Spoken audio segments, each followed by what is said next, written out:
নমস্কার, এনটিভি ফুডে আপনাদের সকলকে স্বাগত। আজ আমি একদম সহজ পদ্ধতিতে একটা গোবি 65 রেসিপি আপনাদের সঙ্গে শেয়ার করব।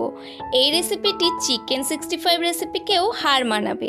সবার প্রথমে একটা ফুলকপি নিয়ে ছোট ছোট টুকরো করে কেটে নিতে হবে। ঠিক এরকম সাইজ করে ছোট ছোট টুকরো করে আমি কেটে নিয়েছি।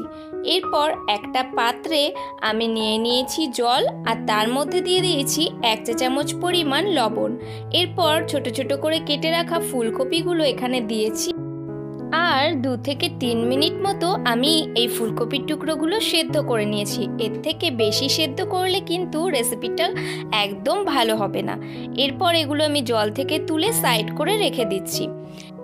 এরপর একটা বড় মিক্সিং বোলে নিয়ে নিয়েছি 2 টেবিল চামচ পরিমাণ আদা, রসুন আর কাঁচা লঙ্কা বাটা। দিয়ে দিচ্ছি 1 টেবিল চামচ হলুদ আর 2 টেবিল চামচ কাশ্মীরি লঙ্কার গুঁড়ো। সঙ্গে দিয়ে দিচ্ছি স্বাদ অনুযায়ী লবণ। এখানে লবণটা বুঝে শুনে দিতে হবে, যেহেতু ফুলকপি নুন দিয়ে সেদ্ধ করা।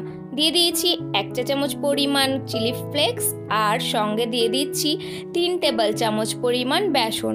এর সঙ্গে আরও দিয়ে দিচ্ছি 3 টেবিল চামচ পরিমাণই চালের গুঁড়ো। এবারে অল্প অল্প করে জল দিয়ে আমি এই মিশ্রণটা গুলে নেব। প্রথমে অল্প করে জল দিয়ে গুলে নেব, তারপর প্রয়োজন হলে আবারও জল দেব।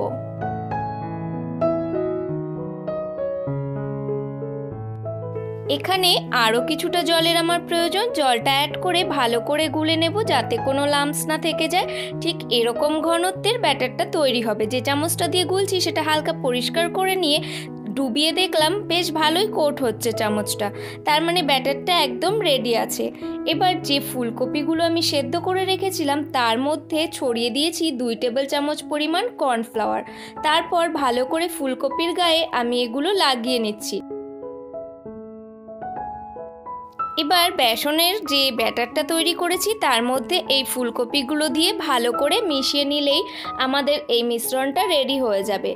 এরপর শুধু একটাই কাজ, তেল ভালো করে গরম করে এগুলো তেলে ফ্রাই করে নেওয়া। এখানে একদম লো থেকে অল্প মিডিয়াম ফ্লেমে আমি এগুলো ফ্রাই করছি, তাহলে এগুলো অনেকটা বেশি ক্রিস্পি হবে। এক পাশ হয়ে গেলে এভাবে একটুখানি নাড়াচাড়া করে আমি এগুলো উল্টে পাল্টে ভেজে নেব দুদিকটা। তারপর যখন এগুলো হয়ে যাবে তুলে সাইড করে রেখে দেব।